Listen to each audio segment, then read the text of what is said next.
Jesus. Kami percaya ada Tuhan di tengah-tengah kami malam hari ini. Kami mau bergerak dengan roh-Mu Tuhan. Kami mau menangkap hati-Mu. Tuhan silakan. Tempat ini sepenuhnya menjadi kepunyaan-Mu, menjadi milik-Mu. Kami percaya ada sesuatu yang dahsyat yang Tuhan sedang siapkan. Dan sudah Tuhan siapkan buat kami semua. Kami terbuka Tuhan menerima segala hormat kemuliaan hanya buat Tuhan selama-lamanya. Amin. Silakan duduk, saya boleh minta Ci. Ya.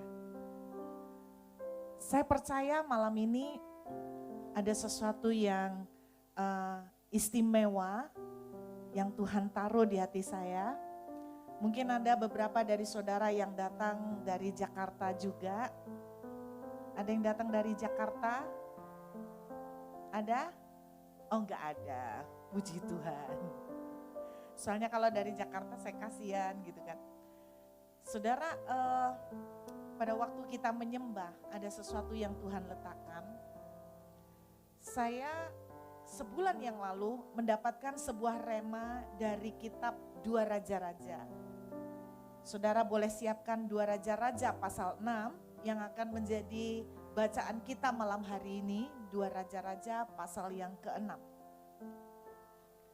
Ya. 1 bulan yang lalu ketika saya diundang oleh seorang pengusaha dan kami berteman cukup dekat, bahkan dia menganggap saya dan suami saya sebagai adik angkat. Saya tidak pernah bertemu dengan dia dalam kondisi mukanya tuh seperti banyak pikiran dan banyak beban. Singkatnya, yang saya dapatkan, saya terima bahwa banyak sekali orang-orang, terutama para pengusaha juga, yang belakangan ini makin merasakan kondisi yang semakin sulit. Dan memang 1 bulan yang lalu saya mendapatkan kisah 2 Raja-Raja pasal 6.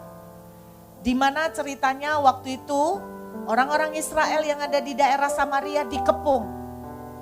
Apanya yang dikepung? 1 kota dikepung. Dan yang terjadi, mereka itu makanan mereka biasanya itu mendatangkan dari luar. Nah karena dikepung, otomatis transportasi yang mengirimkan makanan dikepung semua. Hasilnya mereka selama berhari-hari, berbulan-bulan dikepung, yang terjadi adalah sebuah kelaparan yang sangat mengerikan. Tidak pernah ada di Alkitab cerita kelaparan semengeri 2 Raja-Raja pasal 6, di mana Alkitab menuliskan sampai tahi merpati pun laku untuk dimakan. Berarti saking susahnya.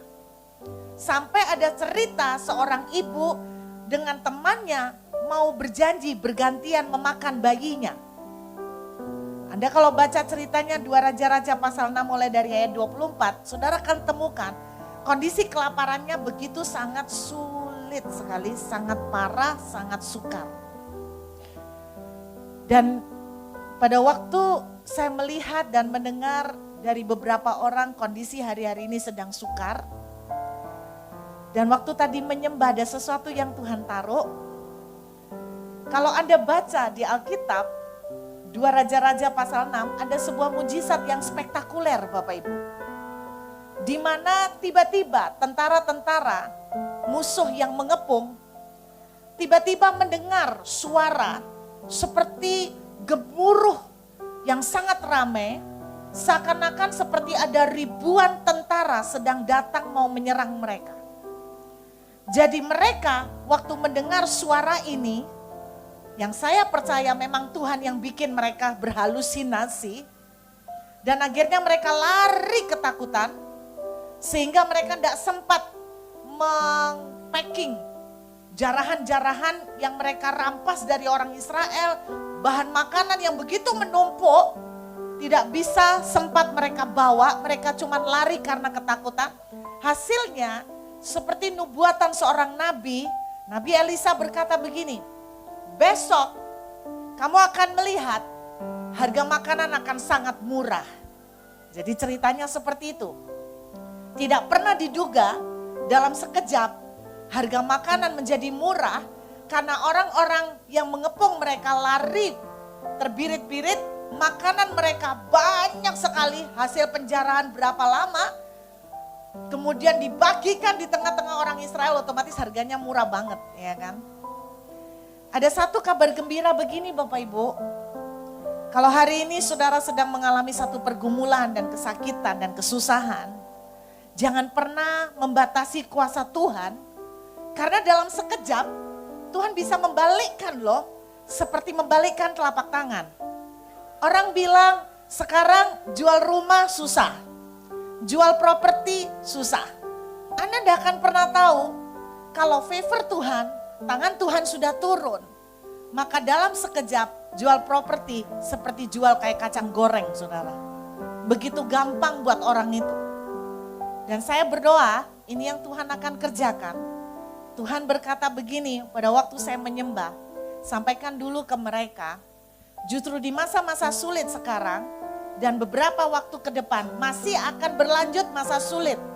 Bapak-bapak yang pengusaha masih akan berlanjut masa-masa sukar. Mungkin ibu-ibu bukan pengusaha tapi suaminya kerja, masih akan berlanjut masa sulit. Saya baru tadi sebelum berangkat ke sini saya di WA seseorang. Dia sudah 36 tahun bekerja di sebuah perusahaan. Suaminya sudah sekian tahun bekerja di perusahaan. Tiba-tiba dia mendapat kabar dua-duanya di PHK. Di perusahaan yang berbeda. Di perusahaan yang berbeda. Pertanyaan dia ke saya, bagaimana nasib saya? Apa yang harus saya lakukan? Saya percaya hari-hari ini mungkin gak mudah. Tapi saya yakin banget akan ada kemurahan Tuhan terjadi. Favor Tuhan terjadi. Saudara, beberapa hari yang lalu saya berbicara dengan komunitas mengenai favor. Nah, ada satu lagu baru yang saya pengen ajak saudara belajar. Karena lagu ini diambil dari Mazmur 5 ayat 13 tentang favor. Pengakuan Bapak Ibu, Mazmur 5 ayat 13 adalah satu ayat, salah satu ayat yang sering saya deklarasikan tiap hari. Jadi kalau Anda tanya saya deklarasi Mazmur 5 ayat 13. Apa bunyinya? Dalam bahasa Indonesia dituliskan, Engkau memagari dia, boleh ditayangkan. Engkau memberkati orang benar ya Tuhan, Engkau memagari dia dengan favor, anugerah. Kalau saudara dengar kata anugerah, kebaikan, kemurahan, sama semua dengan favor.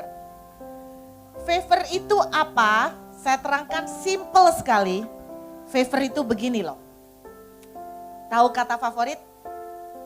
Oke, tahu kata favorit? Bapak Ibu, kalau Anda melihat orang yang favorit, seringkali enggak perlakuan yang diterima itu bikin orang yang lain iri. Kenapa? Karena enggak adil. Betul? Punya cucu favorit, oma opanya, kalau cucu favorit, biarpun rapotnya merah, tetap dikasih hadiah. Karena favorit. Ada perlakuan yang enggak adil. Setuju saudara? Dan luar biasanya, ternyata Bapak Ibu dan saya sejak terima Yesus, kita ini suka enggak suka, sadar enggak sadar, ada favor nempel di kita. Jadi harusnya kita ini menerima treatment favorit dari Tuhan. Ini sudah nempel sejak kita terima Tuhan. Anda sadar, tidak sadar, Anda berdoa, tidak berdoa, Anda melakukan sesuatu atau enggak pun, Tuhan tetap menempelkan ini fasilitas, benefit saudara. Saya cerita kemarin sama teman-teman di komunitas. Pada waktu saya menjadi seorang permanen resident di Australia, dapat PR, yang saya tahu, salah satu keuntungan dapat PR kalau berobat gratis. Bukankah itu pengetahuan yang umum yang juga diketahui orang Indonesia? Yang penting berobat gratis. Periksa darah gratis. Cuman itu yang tahu. Sayang sekali ternyata ada keuntungan lain yang didapatkan dari seorang yang permanen residen yang saya selama ini banyak yang enggak tahu. Salah satunya uang saku. Jadi kalau kita punya anak itu sampai umur 24 tahun belum dapat kerja, dia dikasih uang saku. Jadi kalau sampai umur 24 belum kerja, dia tetap dikasih uang saku tiap bulan. Lumayan, 8 juta. Ya kan? 8 juta lumayan lah buat tambah-tambah ya kan? Tapi kalau anak itu umurnya masih SMP, SMA, pasti dia dapat uang saku. Walaupun tidak kerja. Haujek kan? Sudah ngalah-ngalahi orang kerja ikut orang 8 juta per bulan. Lumayan buat ganti-ganti handphone terus saudara. Tapi saya tidak pernah ngerti itu. Karena tidak pernah ngerti itu, waktu berjalan sampai akhirnya expired. Artinya usia anak saya melewati peraturan itu, bisa nangkep enggak? Nah banyak anak Tuhan enggak ngerti, kita ini punya benefit, punya fasilitas yang Tuhan kasih. Sama seperti saya dapat fasilitas dari PR, tapi saya enggak ngerti, maka saya enggak pernah nerima. Saya mau kasih tahu, saudara punya fasilitas yang namanya favor. Sejak terima Tuhan. Nah ayat ini keren banget. Ingat ya, kalau dengar kata favor berarti perlakuan istimewa yang sebetulnya gak fair. Jadi Anda menerima perlakuan VVIP. Padahal Anda bukan VVIP. Kan gitu kira-kira. Misalnya nih, Anda lulusan cuman SMA. Tapi ngelamar kerja langsung jadi manajer. Itu VVIP. Orang melihat pasti mereka akan gosip dan bilang apa? Dia pasti menjilat. Dia pasti ngeswek nih cari muka sama bos atau KKN. Apapun beritanya, walaupun enggak. Jadi VVIP favor ini membuat kita memang menerima sesuatu yang secara kemampuan kita, pendidikan kita, effort kita itu nggak sesuai, tapi kita dapat. Effortnya nggak ada tapi dapat. Nah itu kan namanya luar biasa toh ya, bener nggak? Nggak minta rumah dikasih rumah, itu favor, betul ya? Nggak minta jalan-jalan dikasih jalan-jalan, itu favor. Nah kabar gembiranya, walaupun kita mengalami masa makin sulit, ini yang Tuhan katakan. Aku akan mendemonstrasikan favorku makin ekstrim. Makin ekstrim. Amin. Ada sebuah lagu yang saya mau ajarkan pada Bapak Ibu. Teman-teman tadi sudah belajar juga. Pak Alek juga sudah belajar sama Pak Yitro. Hilang. Oke, kita akan nyanyikan lagu ini. Saya sebetulnya juga baru belajar. Tapi yang saya hafal itu memang refrennya. Karena refrennya demonstrasi favor yang terjadi pada anak saya. Bapak Ibu pernah dengar kan cerita anak saya yang nomor 1 itu anaknya kalem, diem, ya kan? Kalem, diem. Nah ketika dia mau ngelamar kerja, selesai lulus, dia takut gak akan diterima. Karena dia diem, kalem. Dan sungguh ketika interview, dia ditolak. Dia ditolak. Terus kemudian dia bilang, Mami aku takut aku gak dapat kerja. Karena Anda tahu gak kalau interview, apalagi kok pas waktu dia interview, semua interviewnya dia grup. Anda pernah tahu interview grup? Ternyata interview grup itu lebih susah loh. Karena 10 orang kumpul, dikasih satu soal, silakan presentasi. Saya enggak tunjuk siapa yang mau ngomong, silahkan. Ya pasti yang duluan adalah yang ekstrovert. Yang suka mendominasi, betul enggak? Dan salah satu contoh, kebanyakan orang bule kan lebih deg-deg-deg. Ya kan? Sama orang India itu ngomongnya banyak gitu kan. Langsung anak saya kalah. Keluar dari ruangan interview, dia udah lesu bilang, Mami kayaknya aku gak diterima. Kenapa? Aku kalah Mami Yang lain sudah ngomong banyak, aku nggak sempet ngomong. Kamu masa satu kalimat aja nggak sempet ngomong? Ya tak sempet-sempetin, cuman bisa ngomong I agree. Daripada sama sekali enggak. Ajaibnya, akhirnya dia diterima di salah satu rumah sakit pemerintah. Dan lucunya dia dikasih tahu, kamu tahu enggak Michelle kenapa kita ini diterima? Kenapa? Karena mereka mencari orang yang enggak banyak ngomong. Ternyata logikanya orang kalau interview yang pinter ngomong enggak sih? Bener kan? Tapi ternyata ada loh yang cari yang enggak pinter ngomong, yang enggak banyak ngomong. Nah kemudian sekarang dia sudah selesai program, graduate program. Jadi di sana kalau lulusan health professional gitu, mereka dimasukkan dulu ke graduate program di mana mereka masih diawasi, mereka masih ada dibimbing sesekali. Nah dia mau lulus, mau selesai graduate program lalu mengarah ke permanen benar-benar profesional, pekerja profesional. Nah dia ini kepingin sekali mencoba. Ini anak lucu Bapak Ibu. Dia tahu dia ini kalem. Dia tahu dia ini nggak gampang untuk cek. Tapi dia ini suka cari perkara. Cari perkara apa?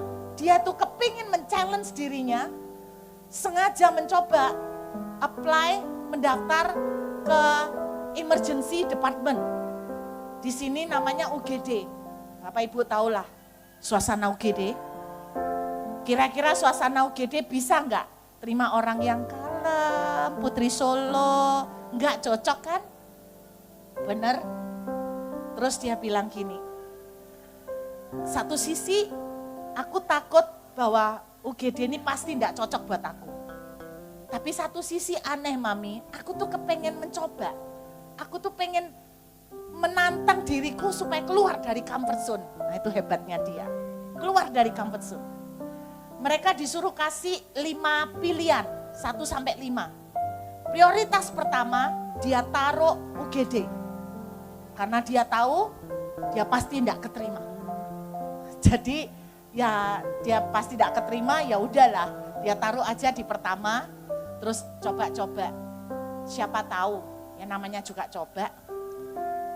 Dan kemarin dia dapat email pemberitahuan. Aneh, diterima di UGD. Saya mau bilang itu namanya favor. Bulan Juli awal Tuhan bicara mengenai anak saya Michelle. Tuhan bilang begini, aku akan tunjukkan favorku untuk anak ini. Bahwa ladang yang dia tidak mungkin, aku akan tunjukkan. Aku akan pilih dia. Aku akan menangkan dia. Jadi saya diem, saya tidak ngomong apa-apa sama Michelle.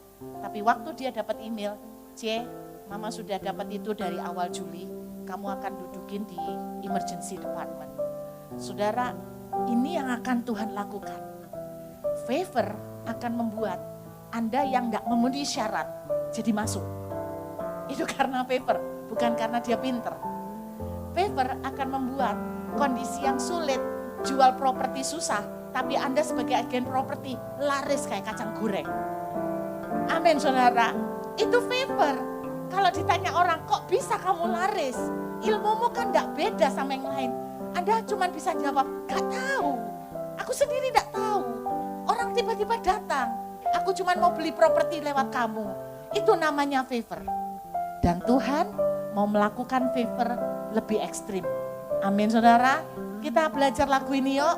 Saya berharap waktu kita nyanyi lagu ini, kita deklarasikan. Yang lagi sedang kesulitan, yang lagi sedang kekeringan, jangan takut, jangan putus asa. Boleh ditayangkan tuh favor ya, mengelilingi. Saudara tahu artinya mengelilingi? Ke depan, ketemu. Ke kiri, ketemu favor. Ke kanan, ketemu favor. Ke belakang, ketemu favor. Mundur pun ketemu favor. Berarti harusnya tiap hari kita tuh ngalamin favor. Tiap hari. Kalau Anda mengartikan favor itu mujizat, yes. Tapi lebih daripada mujizat, Favor itu perlakuan tidak adil. Tidak adil dalam arti enak ya. Tidak adil buat yang tidak nerima. Buat kita mah adil-adil aja. Iya kan? Enak ya. Lu gak kerja, gak susah-susah kok tiba-tiba dapat rezeki. Tidak adil. Aku yang susah-susah gak dapat-dapat. Buat kita yang dapat adil. Ya toh? Buat yang gak dapat gak adil. Saya suka Mazmur 5 ayat 13. Mengelilingi itu sudah sejak saudara terima Yesus. Berarti jangan susah hati malam ini. Jangan susah hati. Hari ini ada favor. Besok pagi jalan ketemu favor. Anda enggak tahu favornya bentuk apa? Perkatakan, ya aku dikelilingi favor. Aku enggak boleh menyerah. Aku enggak boleh susah. Saya melihat dari sini beberapa wajah kayak punya hutang 1 triliun. Coba lihat sebelah kiri kanan. Tengok yang mukanya susah. Coba dihibur sedikit saudara. Dicolek. Bilang begini, udah jangan dipikirin. Ada favor Tuhan. Enggak bisa, ada favor Tuhan. Yang mengelilingi sekaligus melindungi kita. Amin. Mau terima favor? Favor itu sudah ada terima. Tinggal dimanifestasikan. Bagaimana cara manifestasikan? Ya Anda harus tahu dulu. Sama seperti saya harus ngerti dulu. Benefit keuntungannya dapat PR itu apa? Nah kalau enggak ngerti ya saya percuma enggak klaim kan. Setelah saya ngerti, saya ke kantor pemerintah. Ini loh, aku ternyata punya untung ini ya. Iya, tapi udah expired. Nah sayang. Iya toh, anakku udah umur berapa gitu kan. Dan dia udah dapat kerja. Jadi enggak dapet deh. Sempat saya pikir kan lumayan dapat 2 anak, 8 juta, 16 kan lumayan ya Bu. Buat nambah-nambah asap dapur tetap mengepul kayak gitu kan. Saya pikir gitu, anaknya yang dapat mamanya yang ngantongin maksudnya gitu. Tapi expired gitu kan, udah kelewatan. Nah, saudara sadar nggak ada favor Tuhan? Engkau akan diperlakukan bagi orang, engkau akan dilihat kok gak adil. Tapi bagi kita adil-adil aja, wah enak kok, iya kan? Jadi jangan susah hati. Coba lihat sebelahnya masih kayak muka lecek. Coba lihat colek gini, senyum dong. Suruh senyum, suruh senyum. Kita katakan pujian ini sekali lagi. Tuhan bicara kuat. Ada banyak dari saudara akan terima favor Tuhan. Amin. Kita katakan ini demi mau tangkap revelationmu malam ini. Bukan cuman kami tangkap, tapi kami mau melakukannya. Berbicara buat kami semua Tuhan.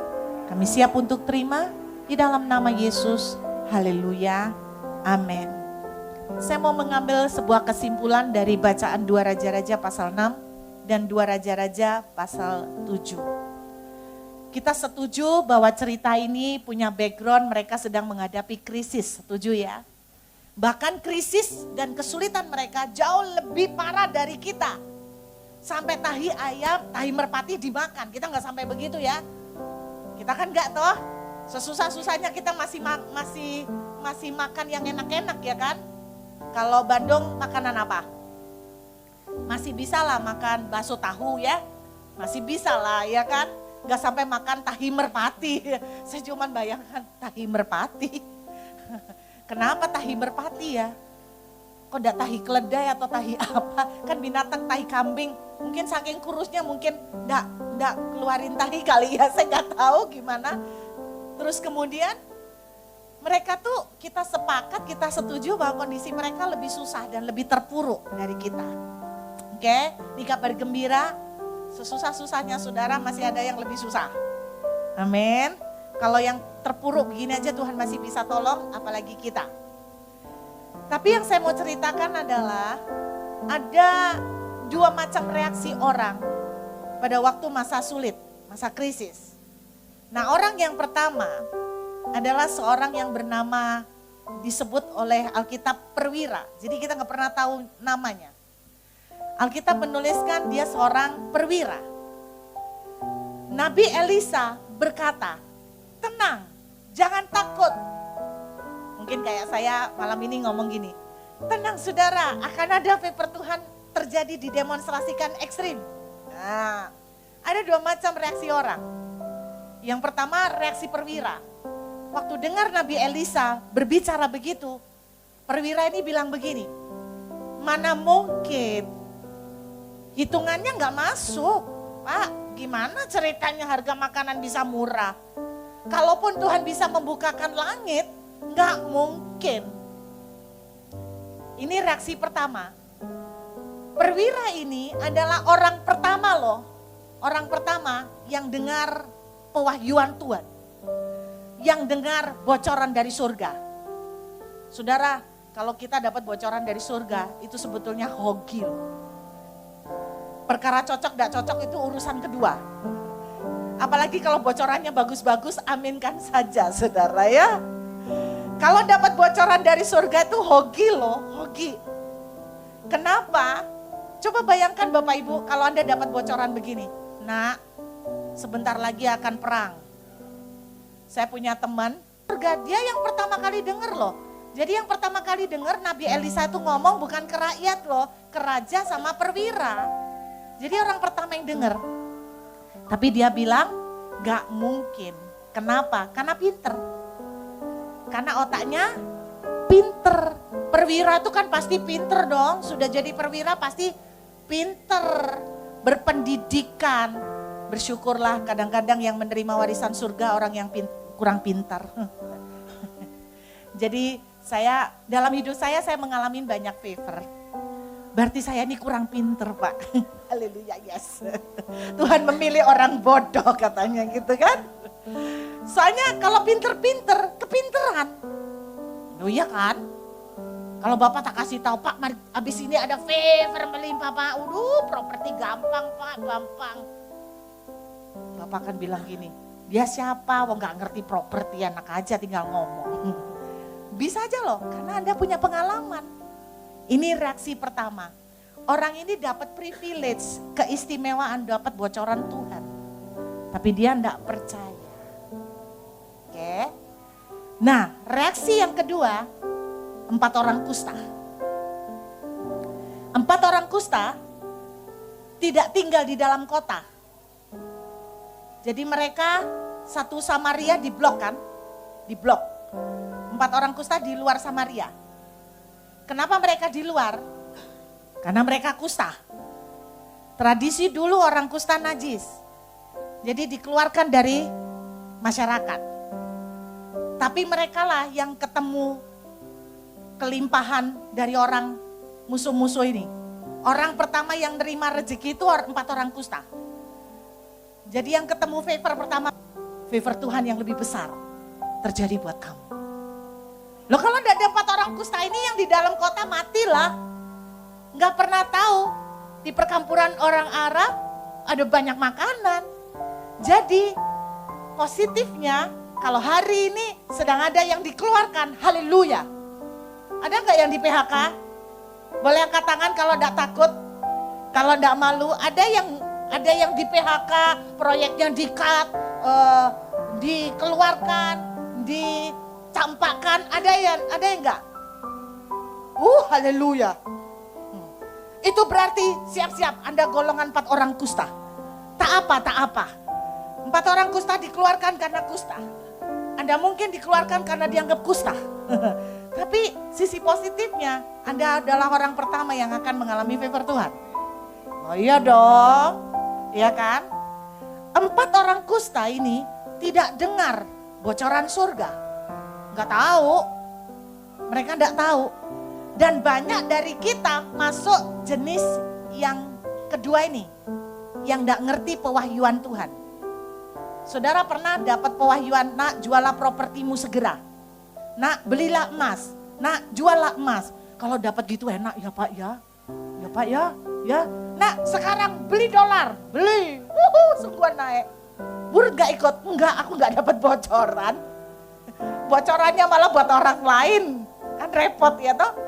Kalau dapat bocoran seperti itu enak gak sih? Enak kan? Beli emas, jual dolarnya. Ini saatnya, ini timingnya gitu kan. Keren saudara. 4 orang ini gak dapat bocoran surga. Cuman kelebihan mereka gini. Kita duduk di sini mati. Diem mati. Kita coba aja yuk ngintip makanan-makanan yang dirampas sama orang Aram yuk. Nanti kita bisa dibunuh. Nah diem gini juga dibunuh, mati. Kesana ada kemungkinan dibunuh juga. Jadi sama-sama mati. Lebih baik ke sana. Karena kalau duduk diam pasti mati. Tapi kalau ke sana bisa ya, bisa enggak dibunuh. Nah ini kayak konsep anak saya. Enggak ada ruginya apply. Paling jelek enggak diterima. Ya sudah. Kan bukan kiamat kan gitu toh. Kalau dia paling jelek dibunuh, ya toh sama-sama mati. Jadi ini tipe orang yang tidak mendengar pewahyuan surga, tidak mendengar suara Tuhan. Tapi mereka cuma punya prinsip sederhana, mereka lebih baik mencoba daripada mati diam. Anda nangkep? Mereka adalah orang-orang yang lebih baik melangkah untuk mencoba daripada mati diam. Dan saya kasih kabarnya begini, nomor 2 ini masih jauh lebih baik dari yang nomor 1. Nomor 1 dengar suara Tuhan, tapi tidak percaya. Nomor 2, on, tidak dengar apa-apa. 2 tipe ini masih jauh lebih baik yang nomor 2. Yang ketiga, ini saya tambahin. Ini yang paling ideal. Dengar bocoran dan melangkah. Wah, powerful. Kalau perwira itu dengar bocoran Tuhan, melangkah, apa yang akan dia lakukan? Dia akan siapkan pegawai-pegawainya, tentaranya, suruh bersiap-siap di pintu gerbang. Karena sebentar lagi akan ada kiriman makanan. Kira-kira seperti itu toh? Iya kan? Dia akan siapkan lumbung-lumbungnya. Bahkan bila perlu dia akan siapkan strateginya. Belum jalan bisnisnya, strateginya sudah disiapkan. Supaya ketika bisnisnya jalan, tidak banyak rezeki yang kececer kebuang. Karena sudah siap. Ini salah satu pelajaran yang ditangkap sama anak saya. Anak saya Michelle punya mimpi. Tidak mau kerja ikut hospital terus. Dia pingin bikin sendiri. Pingin bikin klinik sendiri. Pingin bikin hospital sendiri. Mimpinya seperti gila toh. Nah, terus kita berdoa. Punya mimpi, kita bawa doa sama-sama, Tuhan, ini mimpinya Michelle Tuhan. Tuhan kasih. Yesaya 61. Tuhan kasih. Pokoknya intinya Tuhan bilang, aku akan memberkati kebun anggur. Wah, itu bicara tentang bisnis. Sama Tuhan di ACC. Wah, kebetulan mamanya yang denger. Jadi mamanya yang bocorin. Tapi seringkali Nabi ditolak di rumah sendiri. Kalau mamanya yang ngomong, gak percaya. Soalnya apa? Mamanya. Ya kan pasti yang bagus-bagus. Ya iyalah. Mosok yang jelek-jelek, ya kan? Doa permohonanmu di ACC sama Tuhan, kamu akan punya bisnis. Masa iya ya, Ma? Sekarang siapkan. Gimana cara nyiapkan, Ma? Belajar tentang bisnis. Segera, kamu mau bisnisnya kayak apa? Coba kita akan memulai dari gini-gini nanti. Ayo coba, mulai cari. Kalau di Australia itu ada klinik-klinik yang bisa dibeli, yang sudah jalan. Biasanya ownernya karena mau pensiun atau mau pindah, itu ada yang dijual. Dan mereka ada pembukuannya yang semua terakreditasi, teraudit. Coba mulai cari. Bapak Ibu percaya? Dia tidak pernah cari. Bapak Ibu percaya? Siapa yang cari? Mamanya. Sampai papanya bilang gini, kok kamu lebih bingung, anakmu nggak bingung cari. Loh nanti kalau datang dia enggak siap, lah percuma kamu yang siap, dia enggak siap. Sedangkan kamu enggak ngerti apa-apa tentang medis. Ya juga sih, tapi aku nyari Pak, nyari tiap hari. Mantoi bisnis apa, bisnis yang medis yang dijual apa, nyari. 3 bulan kemudian, ada seorang investor. Gak pernah mikir, gak pernah kebayang, tiba-tiba dia intinya, singkatnya dia bilang begini, aku mau menginvestasi untuk Michelle. Anak ini aku mau danain dia. Saya tanya, Cik, kamu mau danain berapa? Butuh berapa? Terus saya bilang, ini bisnis-bisnis yang dijual. Oke, ambil, gas. Gitu. Saya telepon sama Michelle. Michelle, ada investor. Mami, aku belum siap. Aku enggak berani, aku takut. Nah, bukan Tuhan enggak kasih berkat. Kita enggak melangkah. Betul enggak? Kalau Tuhan bicara, jangan takut. Kamu akan bangun usaha sendiri. Melangkah. Usaha apa, Bu? Ya enggak tahu. Cari. Internet sekarang ChatGPT, Ciamio, cari. Loh saya cari-cari dari ChatGPT. Tiba-tiba ketemu orang jual peti mati. Loh iya, tanya suami saya. Saya manfaatkan ChatGPT. Berapa untung cuan kalau usaha peti mati? Burut kenapa mau bikin peti mati enak Pak, nggak ditawar Pak. Dan bayarnya langsung di depan kan. Nggak berani dia nggak bayar, dosa. Apalagi itu beli peti untuk mak nyangkongnya, terus nggak mau bayar. Nggak takut karma ya. Ya kan? Jadi saya tertarik, pernah tertarik usaha peti mati serius. Saya cari ChatGPT. Kebetulan, jadi saya ini ketemu teman-teman itu, saya usaha gini Burut. Saya mikir, aku bisa ngerjain nggak ya? Saya tanya, saya temuin orangnya, saya temuin suaminya. Saya tanya-tanya, kok kalau usaha peti mati itu gimana memulainya? Tanya, enggak rugi sih. Setelah tanya-tanya, oh ternyata aku enggak siap perang peti mati. Gitu kira-kira ya kan. Dia nawarin, Burut bisa ngerjain ini, bonekanya. Malaikatnya itu loh, malaikat itu aja loh, itu laris. Saya baru tahu, di Shopee itu jualan peti mati juga. Loh, boleh lihat peti mati untuk anjing, untuk burung, untuk binatang-binatang yang kecil. Ada. Bahkan mereka punya tata cara doa untuk anjingnya yang mati.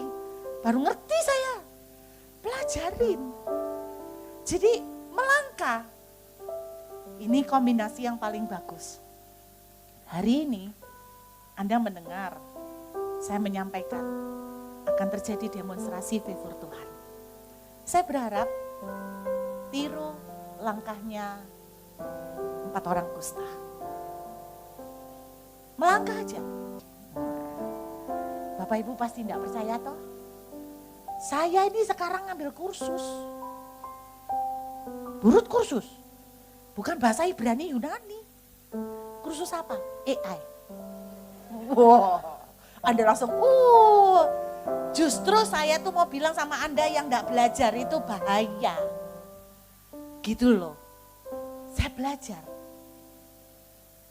Karena kenapa? Saya ditanyain, kenapa Burut mau belajar AI? Saya punya anak yang nomor 2. Punya ide bikin begini. Saya bilang, Jen, Mama akan bantu kamu.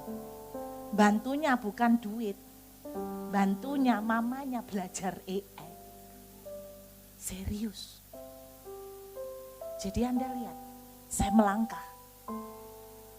Anak-anak saya sampai ngomong gini, Mami, kemarin ada pendeta khotbah. Mami jangan melulu visinya Mami sama Papi itu cuman anak-anak. Untuk anak-anak. Mami sama Papi perlu punya visi sendiri. Karena nanti ketika anak-anak sudah jadi, impian mereka sudah tercapai, Mami akan merasa tidak berguna karena tidak punya visi. Papanya menjawab penuh hikmat. Oh tenang Jen, masih ada visi berikutnya. Apa-apa? Visi Papa dan Mama adalah mendukung visimu berikutnya. Jadi tidak pernah kehabisan visi saudara. Jadi kami melangkah saudara. Saya sama suami saya itu yang selalu kami tuh mungkin rame ya, anak-anak saya tuh bilang cerewet banget. Tapi kita ya, ayo Michelle, ayo.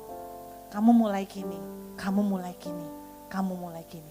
Ayo ini loh mama nemu channelnya, ini loh mama nemu linknya. Ayo coba kamu lihat. Melangkah. Kalau Tuhan sudah bicara, melangkah. Kalau Tuhan sudah bicara, kamu akan mendapatkan rumah, berhenti ngontrak. Cari, tanya, minta hitungannya. Cari mana yang DP-nya paling gampang. Fasilitasnya apa? Bu, duitnya enggak ada. Cari dulu. Percaya enggak? Ketika Anda melangkah satu langkah pertama, ajaib. Tuhan bisa buka pintu-pintu berikutnya. Itu rahasia saya. Mengalami favor, melangkah. Jadilah reaksi yang ketiga. Ada dengar suara Tuhan malam ini? Melangkah, oke? Kalau Tuhan bilang ampunin, ampuni. Nurut, jangan keras hati. Kalau Tuhan bilang lupakan, lupakan. Lalu melangkah bersama dengan Tuhan, ada jajarannya. Saya mau akhirin, ada satu desain pakaian yang waktu satu kali dia datang itu toh melangkah. Kalau Tuhan bicara, kamu akan dikasih kerjaan. Ganti resumemu, CV-mu diperbaiki. Mungkin bahasanya terlalu jadul. Diperbaiki. Bisa nangkap? Demonstrasi favor. Siapa yang mau terima? Amin. Secara apa? Ekstrim. Tahu artinya ekstrim? Ishak, Tuhan bicara. Aku akan memberkati kamu berlimpah-limpah di tanah kering ini. Apa yang dilakukan Ishak, Pak? Nabur. Ishak bukan petani, Pak. Ishak peternak. Jadi ini bidangnya beda. Jadi Anda jangan bilang ya, itu bukan bidang saya, Bu. Dari dulu emak saya, engkong saya orang spare part. Terus ibu suruh saya belajar AI. Bisa semaput mati saya. Gak bisa, Bu, itu bukan bidang saya. Ishak bukan petani. Tapi dia bisa lakukan. Tanahnya kering, hujan gak ada. Bagian saudara nabur. Bagian Tuhan tanahnya kering sama hujan. Nah itu kan di luar kemampuan kita. Lakukan yang Anda bisa. Di luar yang Anda tidak bisa. Mari kita lihat 1000 cara Tuhan untuk tolong. Amin. Yuk sama-sama kita hampiri. Sama-sama katakan anugerah. Anugerahmu jadi perisaiku, mengelilingiku,